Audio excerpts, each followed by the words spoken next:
رب زدنی علما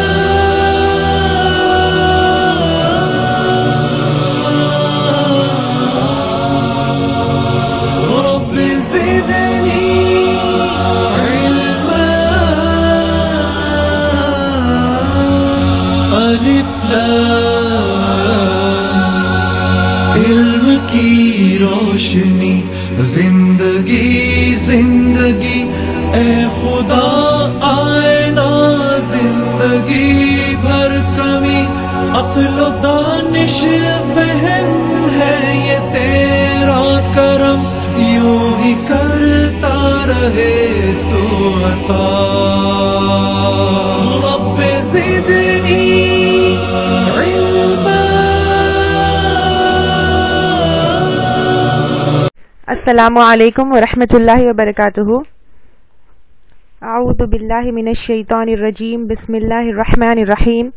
ان الحمد للہ تعالی نحمده ونستعین به ونستغفره ونعوذ باللہ من شرور انفسنا وسیئات اعمالنا من يهده الله فلا مضل له ومن يضلل فلا هادي له واشهد ان لا اله الا الله وحده لا شريك له واشهد ان محمدا عبده ورسوله صلی اللہ علیہ وسلم. تمام تعریفیں اللہ کے لیے ہے. ہم اس کی تعریف کرتے ہیں اور اس سے مدد اور معافی طلب کرتے ہیں. ہم پناہ مانگتے ہیں اللہ عز و جل کی خود کی برائیوں سے اور تمام برے کاموں سے. جسے بھی اللہ کی ہدایت ملے اسے کوئی گمراہ نہیں کر سکتا اور جسے اللہ نے گمراہ کیا اسے کوئی ہدایت نہیں دے سکتا. ہم گواہی دیتے ہیں کہ عبادت کا حقدار صرف اللہ ہے اور کوئی اس کا شریک نہیں, اور گواہی دیتے ہیں کہ محمد صلی اللہ علیہ وسلم اللہ تعالیٰ کے بندے اور رسول ہے, اور اللہ اپنی سلامتی بھیجے اپنے آخری نبی پر, ان کے اہل و عیال پر اور ان کے صحابہ پر. انشاءاللہ تعالیٰ کیونکہ ذی الحج کا مہینہ شروع ہو گیا ہے تو ذی الحج کے اوپر ہم کچھ باتیں کریں گے. سب سے پہلے, کیا ذی الحج عام مہینوں کی طرح ہے یا اس کی کوئی فضیلت ہے؟ جیسے آپ سب کو معلوم ہے حرمت والے 4 مہینے ہیں. کون سے 4 مہینے ہیں؟ ذی قعدہ, ذی الحج, محرم اور رجب. یہ 4 کون سے مہینے ہیں؟ حرمت والے مہینے ہیں, جن میں اللہ تعالیٰ نے قتال سے, جنگ سے, ہر برے کام سے, لڑائی جھگڑے سے بچنے کا حکم دیا, پلس اس میں ہر نیکی کرنے کا حکم دیا. تو انہی حرمت والے مہینوں میں سے کون سا مہینہ ہے؟ ذی الحج ہے. اب ذی الحج کی کیا امپورٹنس ہے؟ کیا ذی الحج صرف حاجیوں کے لیے امپورٹنٹ ہے یا پھر وہ لوگ جو حج پہ نہیں جاتے ہیں ان کے لیے بھی ذی الحج امپورٹنٹ ہے؟ سب سے پہلے تو اللہ تعالیٰ کا بہت بڑا احسان ہے کہ اللہ تعالیٰ نے ہم کو مسلمان بنایا, اور مسلمان بنانے کے بعد اللہ تعالیٰ نے ہمیں نیکیاں کرنے کے بے انتہا چانسز, بے انتہا موقع دیے. رائٹ, اگر اللہ تعالیٰ ہم کو نیکیاں کرنے کے اتنے چانسز نہیں دیتے تو ہمارے لیے جنت کا راستہ بہت مشکل ہو جاتا. تو اللہ تعالیٰ نے ہم کو جو موقع نیکیاں کمانے کے دیے ہیں بہت سارے, اس میں سے ایک موقع ذی الحج کا ہے. اب اگر ہم کو کسی چیز کی ویلیو نہیں پتا ہوگی تو پھر ہم اس کی قدر نہیں کر سکتے. یعنی اگر ڈائمنڈ کا سیٹ بھی ہے ہمارے پاس اور ہم کو نہیں معلوم ہے کہ یہ ڈائمنڈ ہے تو ہم کیا کریں گے؟ اس کو ایسے ہی چھوٹے سے بیگ میں ڈال کے ادھر ادھر پھینک دیں گے. جب ہم کو پتا چل جائے گا کہ یہ ڈائمنڈ ہے تو ہم کیا کریں گے؟ فوری اس کو ایک اچھے سے باکس میں رکھ کے کہیں لاکر میں وغیرہ رکھ دیں گے. تو اسی طرح اگر کسی چیز سے یا پھر کسی چیز کا فائدہ اٹھانا ہے, جیسے جڑی بوٹیاں وغیرہ بھی ہوتی ہیں, اس کا فائدہ اٹھانے کے لیے اس کی ہم کو ویلیو پتا ہونی چاہیے کہ اس سے ہم کیسے فائدہ اٹھا سکتے ہیں. تو اسی طرح اگر ذی الحج کے بارے میں ہم کو پتا ہے کہ اس کی کیا فضیلت ہے, اس کی کیا امپورٹنس ہے, اس میں ہم کو نیکیاں ہم کیسے کما سکتے ہیں, تب ہم اس کی قدر کریں گے اور تب ہم اس وقت کا زیادہ سے زیادہ فائدہ اٹھا سکتے ہیں. پھر نیک لوگ 3 عاشرے کا امپورٹنس سمجھتے تھے یا پھر سمجھتے ہیں. ایک رمضان کے عشرے کا, دوسرا ذی الحج کے عشرے کا, اور تیسرا محرم کے عشرے کا, کیونکہ مسلمانوں کے اوپر رمضان کے روزے فرض ہونے سے پہلے وہ لوگ محرم کے روزے رکھتے تھے. اب رمضان کی تو راتوں کی فضیلت ہے, لیکن ذی الحج کے 10 دنوں کی فضیلت ہے. اور ذی الحج کے دنوں کی فضیلت ایسے بھی پتہ چلے گی جیسے قرآن میں اللہ تعالیٰ نے کیا کیا, والفجر ولیال عشر, یعنی اللہ تعالیٰ نے ان 10 دنوں کی قسم کھائی ہے. یعنی کبھی کسی چیز کی قسم کب کھائی جاتی ہے؟ جب وہ چیز بہت زیادہ امپورٹنٹ ہو تبھی اس چیز کی قسم کھائی جاتی ہے. تو اللہ تعالیٰ نے ان 10 دنوں کی کیا کیا ہے؟ قسم کھائی ہے. تو اس سے پتہ چلتا ہے کہ یہ 10 دن بہت ہی زیادہ امپورٹنٹ ہے, بہت ہی زیادہ فضیلت والے ہیں. اور کسی بھی دن میں یعنی عام دنوں میں کوئی اچھا کام اللہ تعالیٰ کو ان دنوں کیے ہوئے اچھا یہ 10 دن میں جو ہم اچھے اعمال کرتے ہیں وہ اللہ تعالیٰ کو عام دنوں میں کیے ہوئے اعمال سے زیادہ پسند آتے ہیں. تو جتنا ہو سکے تحلیل یعنی لا الہ الا اللہ پڑھنا چاہیے, تکبیر یعنی اللہ تعالیٰ کی بڑائی بیان کرنا چاہیے, اور تحمید یعنی اللہ تعالیٰ کا حمد اور شکر ادا کرنا چاہیے. حدیث ہے جس میں اللہ کے رسول صلی اللہ علیہ وسلم نے فرمایا ما من ایامن, نہیں دنوں میں, العمل الصالح فیہا احب الی اللہ من هذه الایام العشر, یعنی کسی بھی دن میں اچھا کام اللہ تعالیٰ کو ان 10 دنوں میں جو کیے گئے عمل ہے اس سے زیادہ پیارا ہے. ان 10 دنوں کے اعمال جو ہے وہ اللہ تعالیٰ کو بہت زیادہ پیارے ہیں بنسبت عام دنوں کے نیک اعمال سے. تو صحابہ اکرام نے اللہ کے رسول صلی اللہ علیہ وسلم سے پوچھا یا رسول اللہ ولل جہاد فی سبیل اللہ, یعنی یا رسول اللہ صلی اللہ علیہ وسلم جہاد فی سبیل اللہ بھی نہیں؟ تو اللہ کے رسول صلی اللہ علیہ وسلم نے فرمایا ولل جہاد فی سبیل اللہ الا رجل خرج بنفسه وماله فلم يرجع من ذلك بشيء, یعنی اللہ کے رسول صلی اللہ علیہ وسلم نے بولا کہ ان دنوں کے نیک اعمال جہاد فی سبیل اللہ سے بھی زیادہ پسندیدہ ہے, انلیس کہ ایک آدمی اپنے گھر سے اپنی جان اور اپنے مال کے ساتھ نکلا اور دونوں کو مطلب بنا دونوں کے واپس آ گیا, یعنی دونوں بھی اس کے وہاں پہ چلے گئے, یعنی اگر اس کا مال بھی چلے گیا اس کی جان بھی چلے گئی تو نیچرلی اس کا مقام زیادہ ہوگا. تو اگر کوئی جہاد پہ جاتا ہے اور اپنے مال اور اپنی جان یعنی واپس صحیح سلامت بھی تو آ سکتا ہے نا, تو اس سے زیادہ یعنی اس عمل سے زیادہ ان دنوں یعنی ذی الحج کے 10 دنوں میں کوئی بھی نیک اعمال کرنے کا ثواب اجر زیادہ ہے. تو جیسا کہ اب یہ حدیث میں آیا ہے کہ ان دنوں کے نیک اعمال اللہ تعالیٰ کو بہت زیادہ پسند ہے, تو ہمیں کیا کرنا چاہیے؟ ان دنوں کا فائدہ اٹھانا چاہیے اور اپنے جتنے نیک اعمال ہیں ان کو بڑھا لینا چاہیے اور انکریز کر لینا چاہیے. تو جیسے ابھی میں نے بتایا کہ یہ حرمت والے مہینوں میں سے ہے, رائٹ؟ تو اس میں لڑائی جھگڑا, کسی سے بھی بری بات کرنا, جھڑکنا یا چھوٹی چھوٹی بحثوں سے, ایسی ہر چیز سے پرہیز کرنا چاہیے جس سے ٹینشن ہو یا جس سے کسی کو برا لگے, کسی کو تکلیف ہو یا جھگڑا ہو یا رنجشیں ہو. تو ایسی ہر چیز سے ان دنوں میں کیا کرنا چاہیے؟ پرہیز کرنا چاہیے. اب ذی الحج امپورٹنٹ کیوں ہے؟ سب سے پہلے تو اس کا سب سے امپورٹنٹ دن کون سا ہے؟ یوم عرفہ یعنی 9 ذی الحج. الحج عرفہ, حج کیا ہے؟ عرفے والا دن ہے, اور عرفہ کا دن گناہوں کی مغفرت والا دن ہے, جہنم سے نجات والا دن ہے. یعنی یہ ایک دن ایسا ہے, اور الحمدللہ کتنے سال سے ہر دن یہ ہماری زندگیوں میں آ رہا ہے. یہ ایک دن ایسا ہے جس دن ہم اپنے آپ کو جہنم سے آزاد کر سکتے ہیں. صحیح مسلم کی حدیث ہے, عائشہ رضی اللہ تعالی عنہا اس کی راوی ہے, عرفے کے علاوہ کوئی دن ایسا نہیں جس میں اللہ تعالیٰ کثرت سے بندوں کو آگ سے آزاد کرتے ہیں. یعنی اس دن اللہ تعالیٰ ان کے اوپر جنت لکھ دیتے ہیں یا پھر ان کے گناہوں کو معاف کر دیتے ہیں, ان کو جہنم سے آزاد کر دیتے ہیں. اس روز اللہ بہت قریب ہوتا ہے اور فرشتوں کے سامنے ان کی وجہ سے فخر کرتا ہے. فرشتوں سے پوچھتا ہے یہ لوگ مجھ سے کیا چاہتے ہیں؟ نیچرلی لوگ کیا چاہیں گے؟ ایک تو آگ سے نجات چاہیں گے, دوسرا دنیا میں جو کچھ بھی چاہیں گے وہ بھی اللہ تعالیٰ ان کو عطا کریں گے. ایک اور روایت میں ہے عرفہ کے دن اللہ تعالیٰ فرشتوں کو گواہ بنا کر کہتے ہیں کہ میں نے ان کو معاف کر دیا. تو فرشتے کہیں گے یا اللہ تعالیٰ یہ تو گنہگار ہے, یہ بھی گنہگار ہے, یہ بھی گنہگار ہے, پوائنٹ آؤٹ کر کے دکھائیں گے.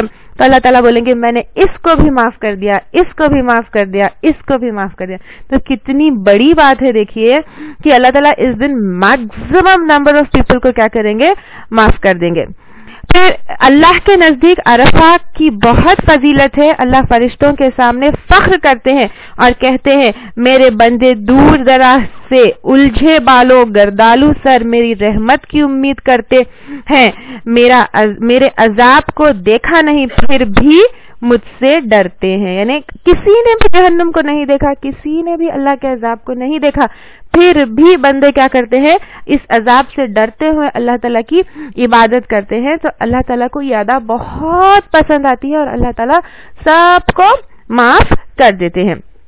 اور یوم العرفہ کی ایک اور اسپیشلٹی کیا ہے؟ ایک اور اسپیشلٹی اس کی یہ ہے کہ اس دن دین مکمل ہوا. الیوم اکملت لکم دینکم واتممت علیکم نعمتی ورضیت لکم الاسلام دینا. آج کے دن میں نے تمہارے لیے تمہارا دین کامل کر دیا اور اپنی نعمت تم پر پوری کر دی اور تمہارے لیے اسلام کو بطور دین پسند کر لیا. یعنی اس دن کی ایک اور اسپیشلٹی یہ ہے کہ اس دن ہمارا دین مکمل ہوا, کمپلیٹ ہوا. پھر ایک اور خاصیت ذی الحج کے مہینے کی یوم النحر, یعنی جس دن قربانی دی جاتی ہے. افضل الایام عند اللہ یوم النحر, یعنی اللہ کے رسول صلی اللہ علیہ وسلم نے کہا کہ بارگاہ الہی میں سب سے فضیلت والا دن کیا ہے؟ یوم النحر و یوم القرہ, اور یوم القرہ یعنی جس دن حجاج مینا میں ٹھہرتے ہیں. تو یہ دن اللہ کے نزدیک بہت ہی کیا ہے, فضیلت والے ہیں. اب اس مہینے میں ہمیں کیا کیا کرنا چاہیے؟ یہ تو پتہ چل گیا کہ یہ بہت فضیلت والا مہینہ ہے. تو اس مہینے میں ہمیں کیا کیا کرنا چاہیے؟ سب سے پہلے چاند دیکھنا چاہیے. ہماری لائف سٹائل تو ایسی ہو گئی ہے کہ چاند کو ہم دیکھتے ہی نہیں, یا کئی دن یا کئی مہینے گزر جاتے ہیں کہ چاند کو نہیں دیکھتے. تو چاند کو دیکھ کے سنت ہے کہ دعا پڑھنا چاہیے, اللہ اکبر اللہم اہلہ علینا بالامن والایمان والسلامتی والاسلام والتوفیق لما تحب ربنا وترضى ربنا وربک اللہ.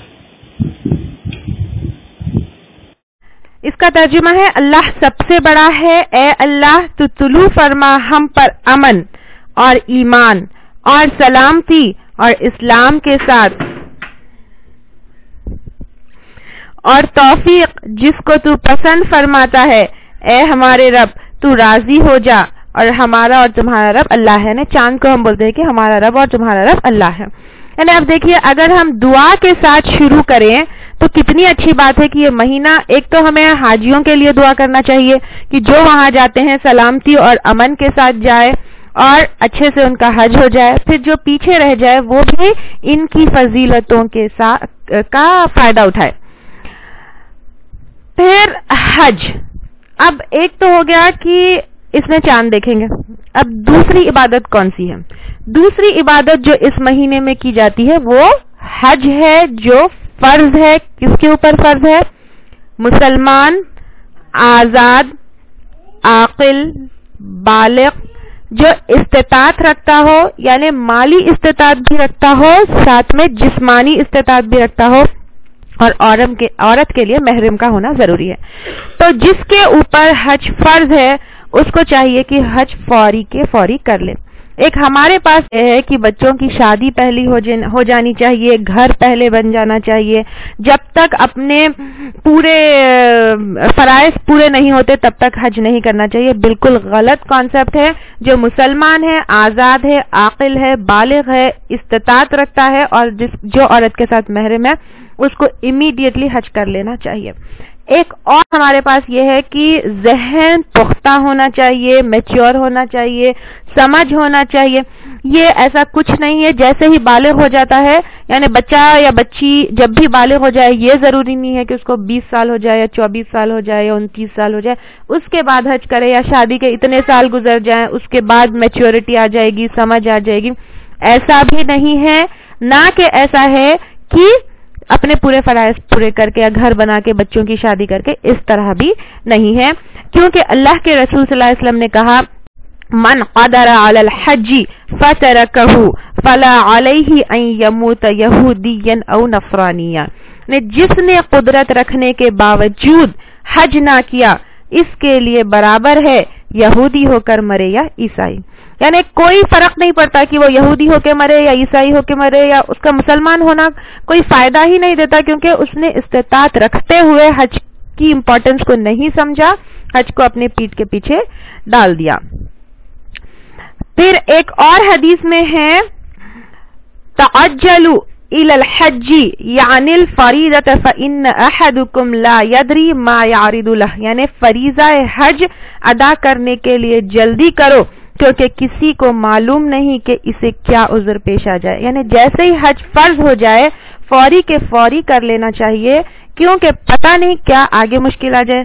آج صحت ہے, پتہ نہیں کل ہو نہ ہو, آج مال ہے, پتہ نہیں کل ہو نہ ہو, آج محرم ہے, پتہ نہیں کل ہو نہ ہو. اللہ نہ کرے ایسا ہو, لیکن ہو سکتا ہے. آج جو ہے ہمارے پاس ہے سورسز کی ہم جا سکیں اور حج کر سکیں, آج عقل ہے, پتہ نہیں کل ہو نہ ہو, کیا پتا ہمارے ساتھ کچھ بھی حادثہ ہو سکتا ہے, اللہ نہ کرے. لیکن جیسے ہی حج فرض ہو تو فوری کا فوری کر لینا چاہیے. اب اگر حج ہو چکا ہے یا پھر حج کا اس سال ارادہ نہیں ہے تو جو لوگ پیچھے رہ جاتے ہیں ان کو کیا کرنا چاہیے؟ سب سے پہلے روزہ, کیونکہ روزہ ایک ایسی عبادت ہے جو صرف اور صرف اللہ تعالیٰ کے لیے کی جاتی ہے, اور روزے داروں کے لیے اللہ تعالیٰ نے جنت میں داخلے کے لیے ایک اسپیشل ڈور بنایا ہے, باب ریان. اور جو شخص, ایک حدیث کے مطابق جو شخص اللہ کے لیے روزہ رکھتا ہے اللہ اس کے اور جہنم کے درمیان 70 سال کا فاصلہ فرماتا ہے. یعنی وہ انسان جہنم سے بہت دور کر دیا جاتا ہے, جہنم اس سے بہت دور ہو جاتی ہے اور وہ جہنم سے بہت دور ہو جاتا ہے. اب رمضان کے روزے تو فرض ہے, ٹھیک ہے, لیکن رمضان کے علاوہ پہ بھی جو کثرت سے روزے رہیں گے وہ کیا ہوں گے؟ باب ریان سے جنت میں داخل ہوں گے.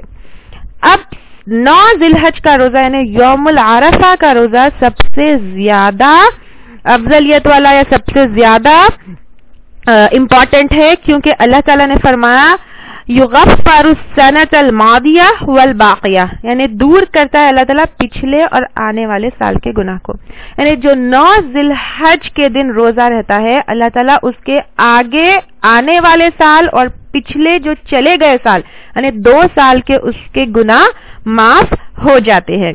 اور ابو داؤد کی ایک اور حدیث ہے جس میں بتایا گیا ہے کہ اللہ کے رسول صلی اللہ علیہ وسلم 9 ذی الحج کا, یوم عاشورہ کا یعنی 10 محرم کا, اور ہر مہینے 13, 14, 15 کے روزے رہتے تھے.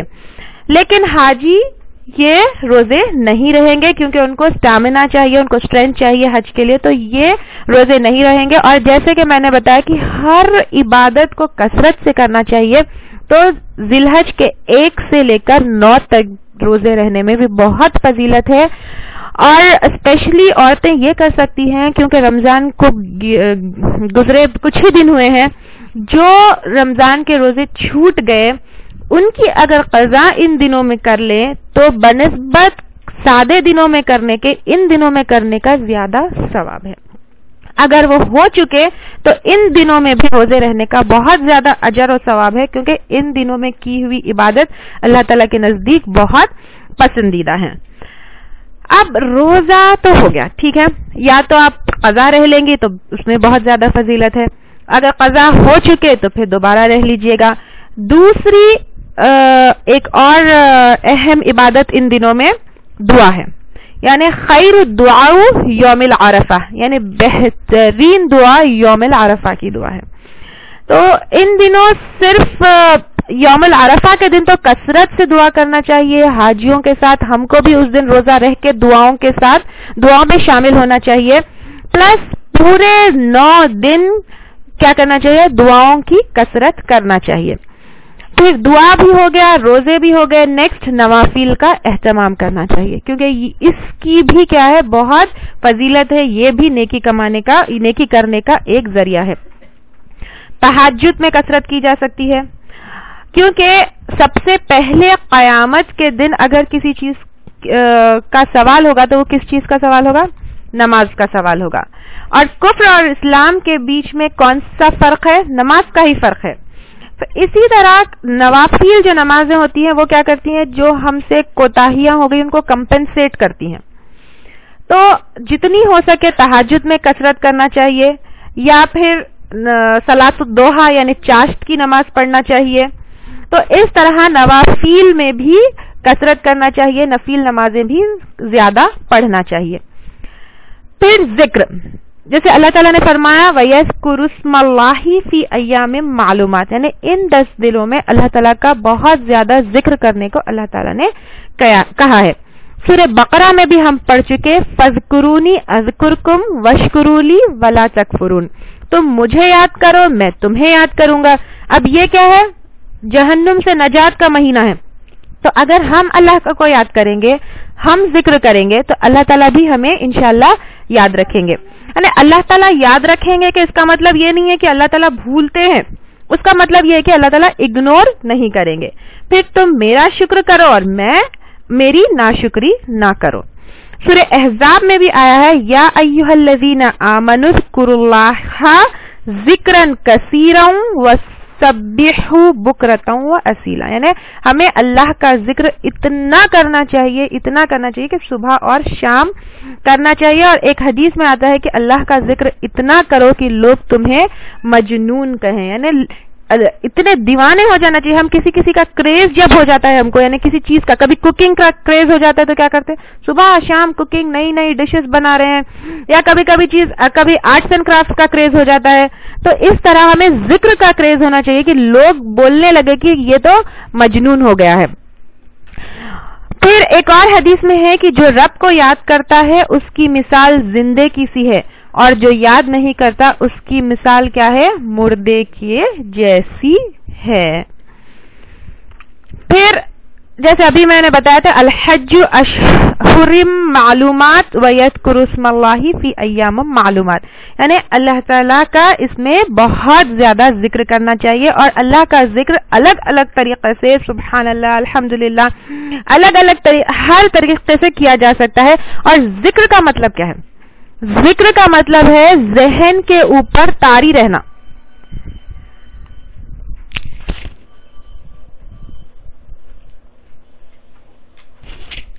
یعنی اگر میں بتائی کہ آپ کا ذکر اس محفل میں چھڑ گیا, یعنی آپ سب کے ذہنوں پہ طاری ہو گئے, یعنی اللہ تعالیٰ کا ذکر کرنا, یعنی دل سے, زبان سے, ذہن سے, ہر وقت بس اللہ کی یاد ذہن پہ طاری رہنی چاہیے. پھر نیکسٹ چیز ان جو 10 دنوں میں کرنا ہے وہ تکبیرات پڑھنا ہے. اللہ تعالیٰ نے صحابہ اکرام کو بھی تکبیرات پڑھنے کی ہدایت دی, اور ابن عمر رضی اللہ تعالیٰ عنہ اور ابو ہریرہ رضی اللہ تعالیٰ عنہ تو مارکیٹ میں جا کر زور سے تکبیرات پڑھتے اور لوگوں کو بھی یاد دلاتے کہ تکبیرات پڑھنا چاہیے.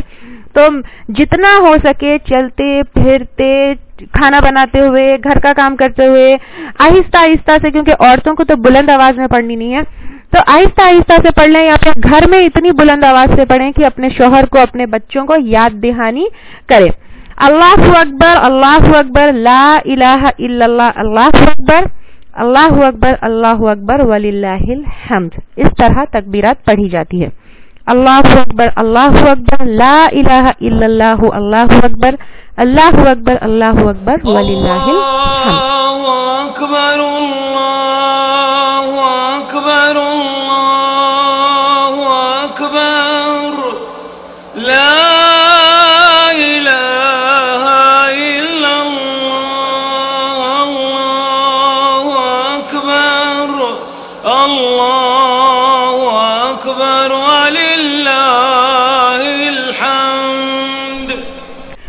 ایک اور نیکی جو اس مہینے میں کی جا سکتی ہے وہ صدقات اور خیرات, کیونکہ صدقہ اور خیرات یہ کیا ہے, اپنے گناہوں سے معافی, یعنی گناہوں کو معاف کرواتے ہیں, گناہوں کو دھلاتے ہیں. اور اسپیشلی لیڈیز کو تو زیادہ کرنی چاہیے, کیونکہ اللہ کے رسول صلی اللہ علیہ وسلم نے کیا کہا تھا کہ عورتوں کو خاص ہدایت دی تھی کہ زیادہ سے زیادہ صدقات کیا کرو, کیونکہ اللہ کے رسول صلی اللہ علیہ وسلم نے کہا کہ عورتوں کو زیادہ جہنم میں دیکھا. اور صدقے کیا کرتے ہیں, جہنم کو, یعنی گناہوں کو معافی کرواتے ہیں, اور جہنم سے ہم کو نجات دلاتے ہیں, یا پھر اس سے ہم کو دور کرتے ہیں.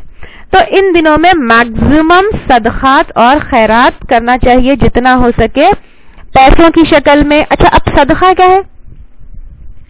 آپ وہ پیسے کی شکل میں بھی ہو سکتا ہے, یا پھر اچھی بات ہو سکتی ہے, یا پھر ایک مسکراہٹ ہو سکتی ہے, یا پھر کوئی بھی اچھا کام آپ کسی کے ساتھ بھی کوئی اچھائی کرے وہ بھی ہو سکتی ہے.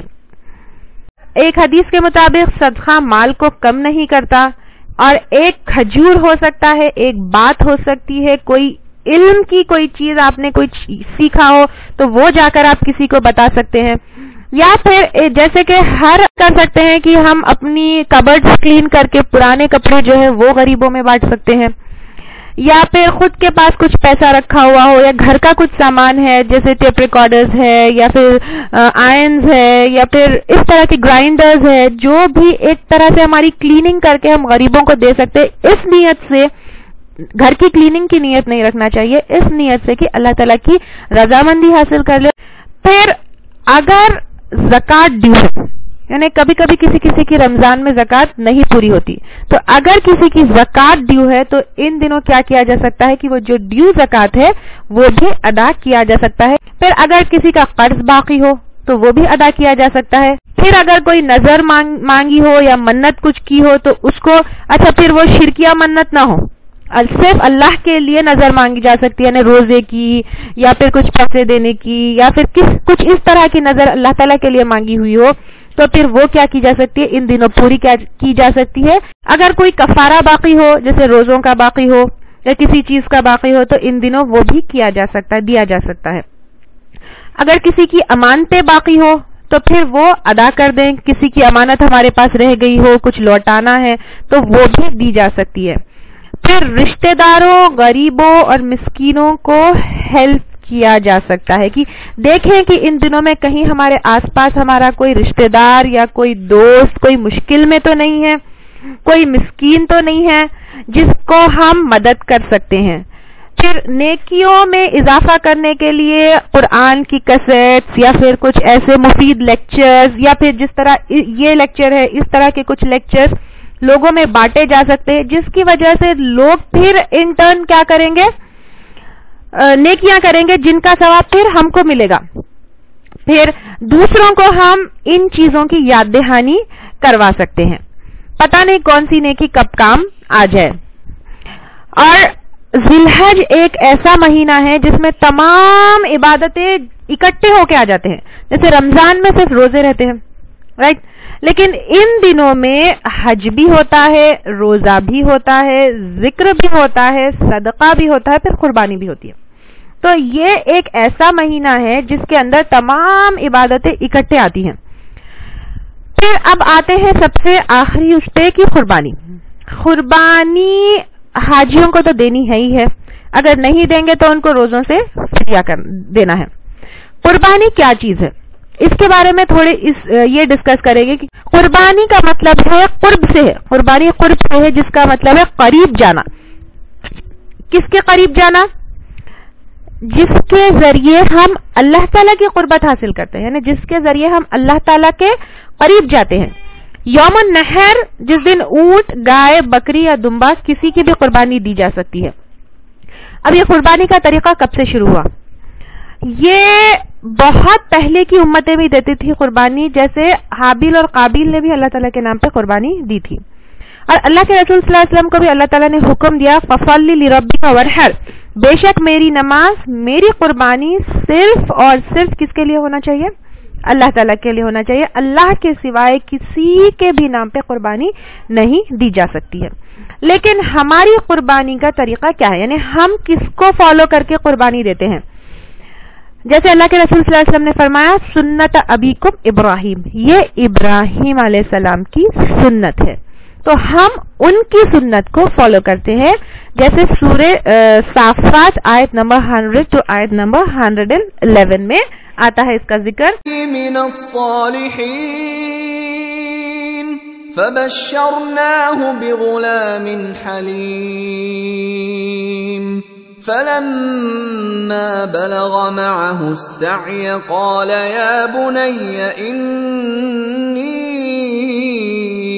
أرى في المنام أني أذبحك فانظر ماذا ترى قال يا أبت افعل ما تؤمر ستجدني إن شاء الله من الصابرين فلما أسلما وتله للجبين وناديناه أن يا إبراهيم قد صدقت الرؤيا إنا كذلك نجزي المحسنين إن هذا لهو البلاء المبين وفديناه بذبح عظيم وتركنا عليه في الآخرين سلام على إبراهيم كذلك نجزي المحسنين إنه من عبادنا المؤمنين. ترجمہ یہ ہے کہ ابراہیم علیہ السلام اللہ تعالیٰ سے دعا کرتے ہیں کہ اے میرے رب مجھے صالح بیٹا عطا کر. تو ہم نے اس کو ایک بردبار بیٹے کی خوشخبری دی. پھر جب اس عمر کو پہنچا کہ اس کے ساتھ چلے پھرے یعنی جوانی کے قریب پہنچا تو انہوں نے کہا ابراہیم علیہ السلام میرے پیارے بیٹے میں خواب میں اپنے آپ کو تمہاری قربانی کرتے ہوئے دیکھ رہا ہوں. اب تم بتاؤ کہ تمہارا کیا خیال ہے؟ بیٹے نے جواب دیا کہ اے ابا جو حکم دیا جا رہا ہے اس کی پیروی کیجیے. اللہ نے چاہا تو آپ مجھے صبر کرنے والوں میں سے پائیں گے. دیکھیے کتنے فرمانبردار بیٹے ہیں کہ کہہ رہے ہیں کہ مجھے ذبح کرنے کا حکم ہے تو کر دیجیے، انشاءاللہ تعالی آپ مجھے صبر کرنے والوں میں سے پاؤ گے. اور جب دونوں نے قبول کر لیا اور انہوں نے یعنی ابراہیم علیہ السلام نے اس کو یعنی اسماعیل علیہ السلام کو پیشانی کے بل گرا دیا تو ہم نے آواز دی کہ اے ابراہیم بے شک تم نے خواب کو سچا کر دکھایا، بے شک ہم بھلائی کرنے والوں کو اسی طرح بدلہ دیتے ہیں. حقیقت میں یہ کھلی آزمائش تھی اور ہم نے ایک بڑا ذبیحہ یعنی ایک بڑا مینڈا اس کے فدیے میں دیا اور ہم نے اس کا ذکر پچھلوں میں باقی رکھا. ابراہیم پر سلام ہو، ہم نیک کام کرنے والوں کو اسی طرح بدلہ دیتے ہیں، یقیناً وہ ہمارے ایماندار بندوں میں سے تھے. یعنی جب ابراہیم علیہ السلام کو حکم ہوا کہ اپنے بیٹے کو ذبح کرے تو انہوں نے کیا کیا؟ فوری اس حکم کے اوپر کام کرنا شروع کر دیا. اور جب قربانی کے کیا ہے یہ ابراہیم علیہ السلام کی سنت ہے تو قربانی یہ اس چیز کا وہ ہے کہ جس طرح ہم اپنی جان یعنی اب جس طرح اپنا جانور ہم ذبح اللہ تعالیٰ کے لیے کر رہے ہیں اس طرح اگر موقع پڑے تو کیا ہے کہ اپنی جان بھی اگر دینی پڑے تو ہم کیا کریں؟ اللہ تعالیٰ کے لیے اپنی جان بھی دے دیں. اور اگر اللہ تعالیٰ کی یہ بہت بڑی رحمت ہے کہ اللہ تعالیٰ نے ہماری ابراہیم علیہ السلام کی سنت کے طور پہ اپنی اولاد کی قربانی کرنے کے لیے نہیں کہا، بلکہ یہ بہت بڑی رحمت ہے اللہ تعالیٰ کی کہ اللہ تعالیٰ نے اسماعیل علیہ السلام کو ایک دمبے سے ریپلیس کر دیا جس کی سنت ہم فالو کرتے ہیں. اگر اللہ تعالیٰ ہم کو اپنے بچوں کی قربانی دینے کے لیے کہتے تو کتنا کیا ہم کر سکتے تھے؟ بالکل بھی نہیں کر سکتے تھے. یہ اللہ تعالیٰ کی بہت یہ اس چیز کا سمبل ہے کہ جس طرح بکرا اللہ تعالیٰ کے لیے یا پھر جس طرح جانور اللہ تعالیٰ کے لیے حاضر ہے اس طرح ہماری جانیں بھی اللہ تعالیٰ کے لیے حاضر ہے. پھر قربانی کے فائدے کیا کیا ہے؟ ایک تو یہ کہ زمین میں جس طرح کوڑ اور گندگی سے کیا ہوتا ہے زمین فرٹائل ہوتی ہے تو انٹرن جو ہے کھیتی ہریالی یا پھر کھانے کی جو چیزیں اگتے ہیں اس کے لیے بھی فرٹیلٹی زمین کی بڑھتی ہے. پھر دوسرا گوشت سے غذا ملتی ہے.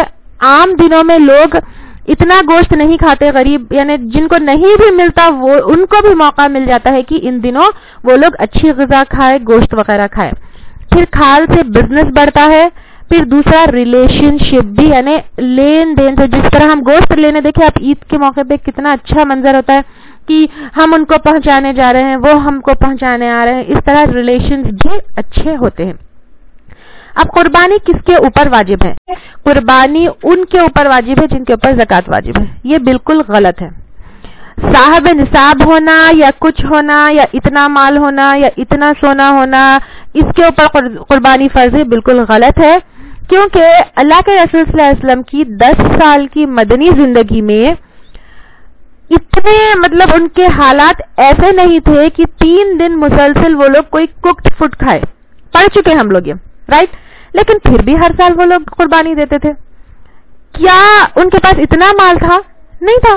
تو یہ کیا ہے؟ ایک جذبے کا معاملہ ہے، یہ اللہ تعالیٰ سے قربت حاصل کرنے کا معاملہ ہے۔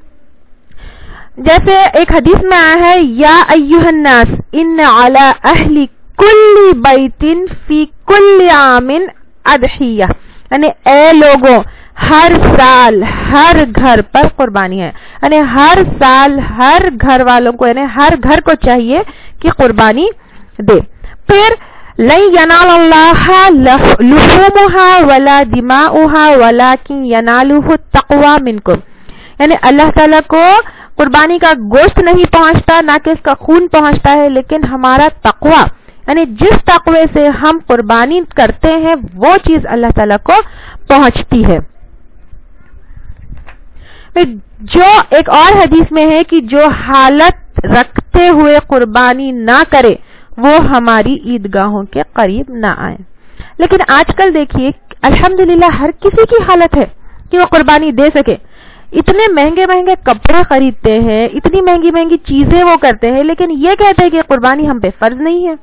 لیکن قربانی فرض کی بات نہیں ہے، یہ جذبے کی بات ہے، یہ اللہ تعالیٰ کی قربت حاصل کرنے کی بات ہے۔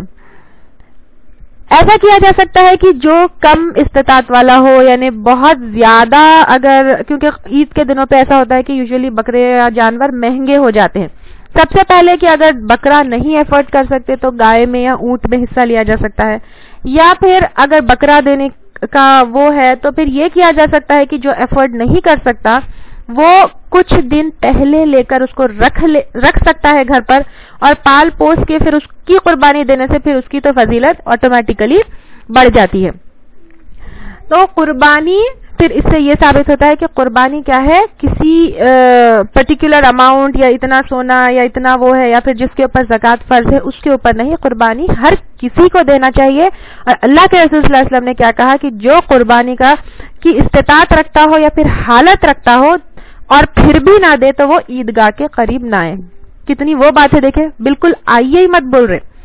پھر اگر بالکل ہی استطاعت نہیں ہے کسی کی، کیونکہ ایک صحابہ جو ہے وہ اللہ کے رسول صلی اللہ علیہ وسلم کے پاس آئے اور انہوں نے کہا کہ یا اللہ کے رسول صلی اللہ علیہ وسلم، میرے پاس قربانی کرنے کے لیے کچھ بھی نہیں ہے ایکسپٹ یہ ایک بکری ہے جو دودھ دینے والی ہے جس کے اوپر ہمارا گزارا ہوتا ہے۔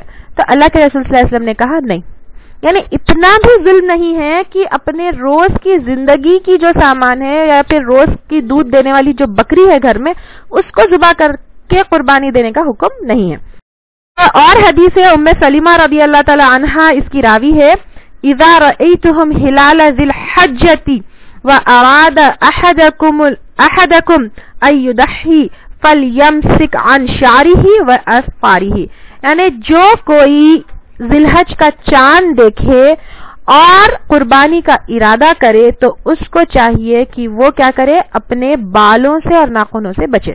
یعنی فرسٹ کے بعد، چاند دیکھنے کے بعد جو بھی قربانی کا ارادہ کرے وہ اپنے بال نہ کاٹے، اپنے ناخن نہ کاٹے، ویکسنگ بھی نہیں کرنا چاہیے، فیس کے اگر کوئی بال نکالتے ہیں تو وہ بھی نہیں نکالنا چاہیے، پوشیدہ بالوں کو بھی نہیں نکالنا چاہیے۔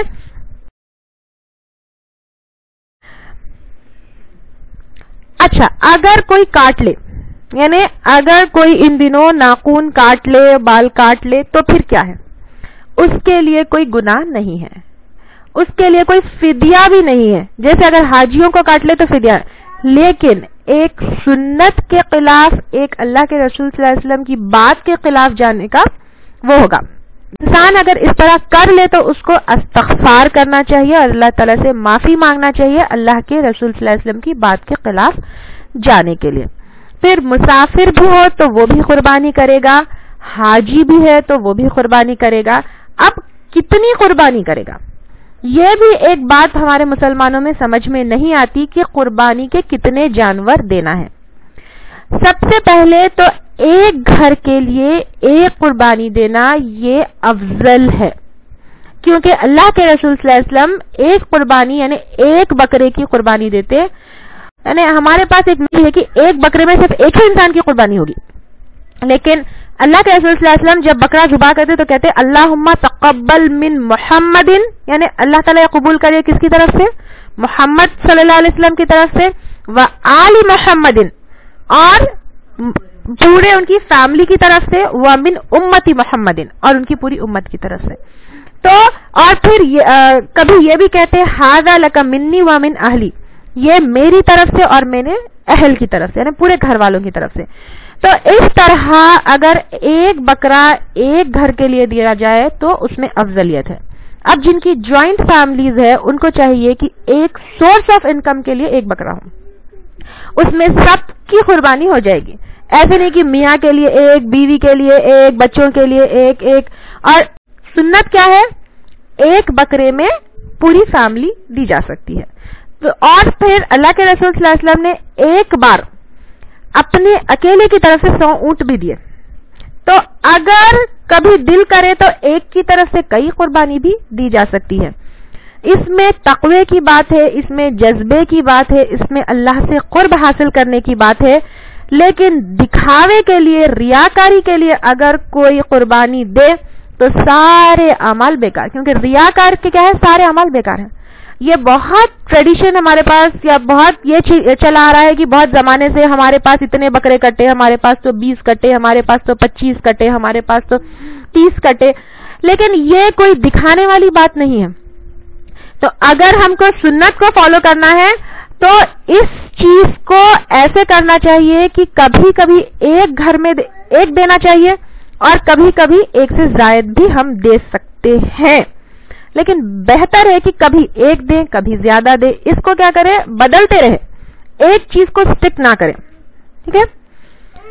پھر ایک اور چیز یہ ہے کہ اللہ کے رسول صلی اللہ علیہ وسلم کا بکرا جو دیا جاتا ہے اس کے اوپر سب سے پہلے کہ اس چیز کی کوئی دلیل ہی نہیں ہے. نہ اللہ کے رسول صلی اللہ علیہ وسلم نے اس چیز کا حکم دیا, نہ صحابہ اکرام اللہ کے رسول صلی اللہ علیہ وسلم کے انتقال کے بعد کبھی بھی اللہ کے رسول صلی اللہ علیہ وسلم کے نام کا بکرا یا ان کے نام پہ قربانی نہیں دیتے تھے. اور وہ کیا ہے, ایک نبی ہے, ایک رسول ہے. اگر رسولوں کے نام پہ اور نبیوں کے نام پہ قربانی دینے والی چیز ہوتی تو سب سے زیادہ حقدار تو ابراہیم علیہ السلام ہے, کیونکہ ان کی سنت ہے. تو اللہ کے رسول صلی اللہ علیہ وسلم ان کے نام پہ بکرا دیتے اگر اس چیز کا کوئی بات ہوتی ہے, اس چیز کا کوئی حکم ہوتا. لیکن انہوں نے کبھی بھی ابراہیم علیہ السلام کے نام کا بکرا نہیں دیا. اور پھر اللہ کے رسول صلی اللہ علیہ وسلم سے محبت کا جو جذبہ ہے وہ اطاعت سے محبت ہے, نہ کہ اس طرح ان کے جو چیز ثابت نہیں ہوتی اس کا کوئی کام کر کے ان سے محبت دکھانے کی کوئی بات ہے. ان کی اطاعت سے ان سے محبت ہے. پھر ایک اور چیز یہ کہی جاتی ہے کہ اللہ کے رسول صلی اللہ علیہ وسلم نے امت کے لیے قربانی دی تھی تو پھر ہم بھی ان کے لیے دیں گے. انہوں نے تو ہمارے لیے مغفرت کی بھی دعا کی, وہ تو ہمارے لیے رات رات بھر ٹھہر کے روتے ہے کہ نہیں. ہم ان کا اس طرح سے بدلہ نہیں چکا سکتے, اور وہ ہماری نیکیوں کے یا ہم ان کے لیے کچھ نیک کام کرے اس کے محتاج نہیں ہے. البتہ ایک حدیث ملتی ہے جس میں علی رضی اللہ تعالی عنہ نے اللہ کے رسول صلی اللہ علیہ وسلم کے نام پہ قربانی دی تھی, لیکن اس میں یہ ہے کہ سب سے پہلے یہ حدیث ضعیف ہے.